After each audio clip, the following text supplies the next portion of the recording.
Assalamu alaikum. Many other Americans have Muslims in their families or have lived in a Muslim majority country. I know because I am one of them. But my father came from a Kenyan family that includes generations of Muslims. As a boy, I spent several years in Indonesia and heard the call of the azan at the break of dawn.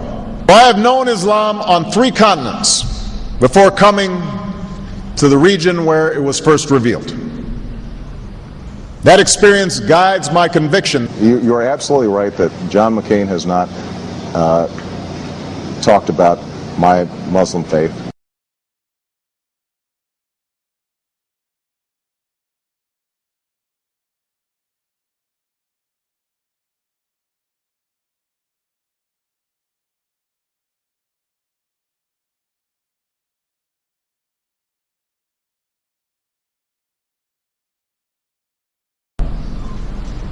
As the Holy Quran tells us, the Holy Quran teaches that, the Holy Quran tells us, and the Holy Quran also says,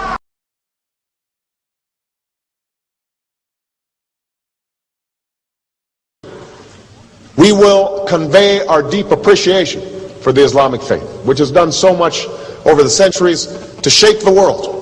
I would like to speak directly to the people and leaders of the Islamic Republic of Iran. Your great and celebrated culture. Over many centuries, your art, your music, literature, and innovation have made the world a better and more beautiful place. We know that you are a great civilization, and your accomplishments have earned the respect of the United States and the world. I also know civilization's debt to Islam. It was Islam at places like Uluzar that carried the light of learning through so many centuries, paving the way for Europe's Renaissance and Enlightenment.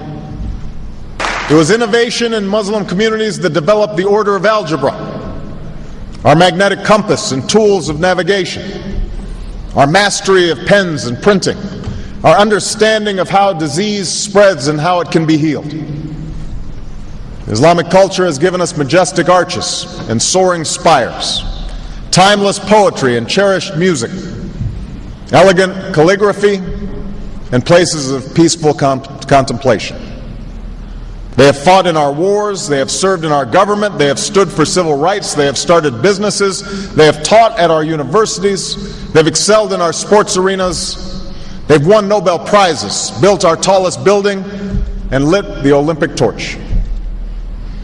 And when the first Muslim American was recently elected to Congress, he took the oath to defend our Constitution using the same Holy Quran.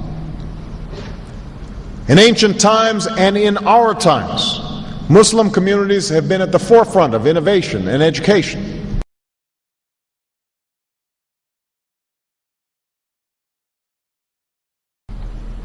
Islam is not part of the problem in combating violent extremism. It is an important part of promoting peace. The enduring faith of over 1 billion people is so much bigger than the narrow hatred of a few. In the United States, rules on charitable giving have made it harder for Muslims to fulfill their religious obligation.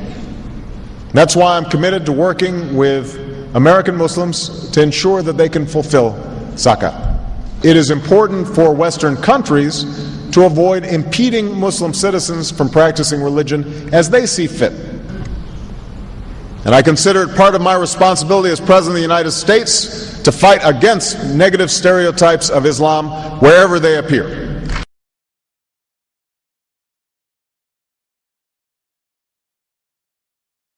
We are no longer a Christian nation. We do not consider ourselves a Christian nation. The United States has been enriched by Muslim Americans. Since our founding, American Muslims have enriched the United States. Islam has always been a part of America's story. There is a mosque in every state in our union and over 1,200 mosques within our borders. One of the points I want to make is that if you actually took the number of Muslims Americans, we'd be one of the largest Muslim countries in the world. Let there be no doubt, Islam is a part of America.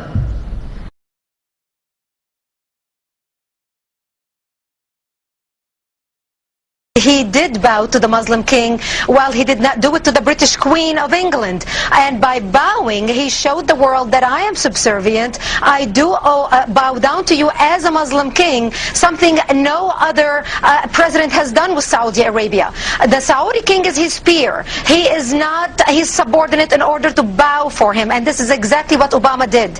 Usually it is out of respect that someone would nod his head when bowing to royalty, and the ladies will give curtsy. But Obama went beyond what is required as a head of state and bowed to the Saudi king, and that's unacceptable. It sent the wrong symbol. When you say it sends the wrong signal, what signal do you think it sends? It sent a message that Islam is superior to any other master or king or president in the world, that an American president bowed to a Muslim king. It also sent a message that terrorism and jihadism is giving Islam the respect it should have on the world stage, to the point that it made an American president, for the first time in history, bow to a Muslim king.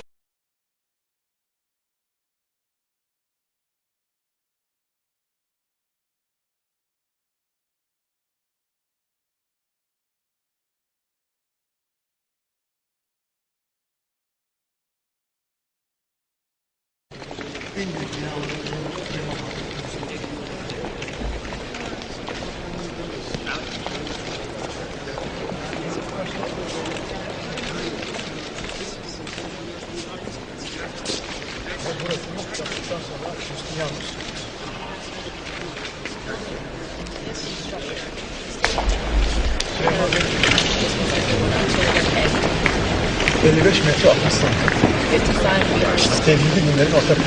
this is a common thought shared by all the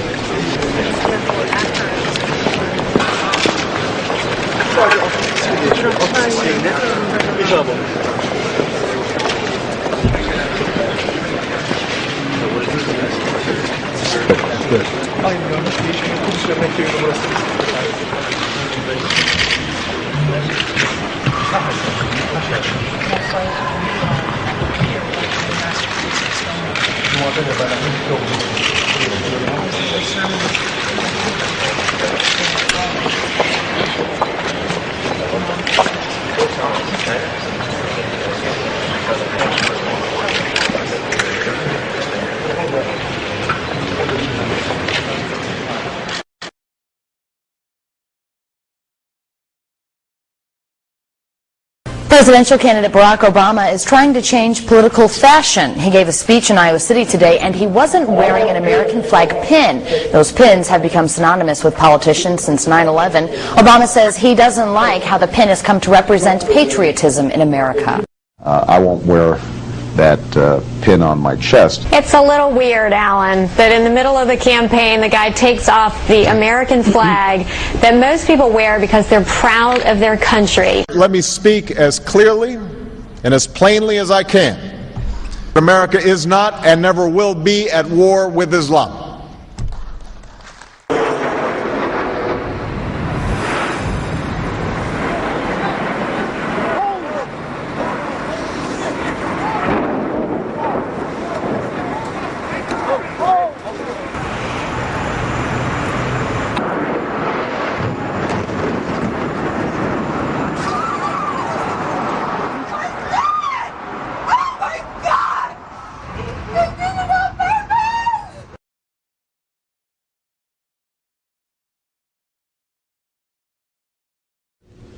Thank you.